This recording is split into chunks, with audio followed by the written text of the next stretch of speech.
Hello, it's Delegate Hough here for our weekly update, and this week I want to talk about two pieces of legislation that I've introduced that will bring more transparency to the Maryland State House and our good government bills.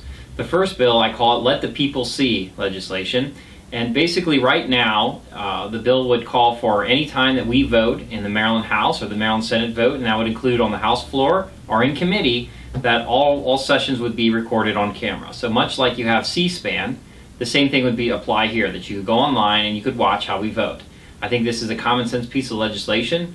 We're all should be held accountable by the taxpayers, and we should be willing to go on record, and people should be able to see how we vote and see how the debate unfolds. Too many times in the past, the Democrats have brought legislation to the floor late on a Friday night when there's no press there, no one around, breaking the rules. These kinds of things shouldn't happen. Nowadays with technology, it'd be very cheap to set up to have web cameras there. In fact, in the House committees, they already have cameras there, and you can watch the hearings, but unfortunately they turn those cameras off during the voting. And I think anytime you have this lack of transparency, it's a bad thing.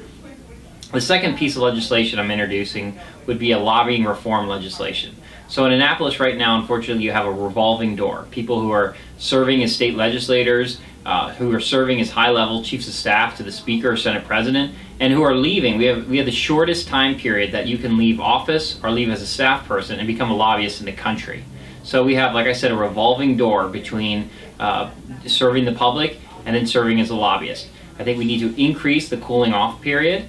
And one of the reasons is because you have insider information a lot of times, the high-level chief of staff. So much like you have on Wall Street, where you have regulations about somebody having insider information, you should have the same thing too when somebody becomes a lobbyist. So I think it's an important reform. These are two good government reforms. We're going to have support from groups from all sides on this, from the right and the left, from Democrats, Republicans.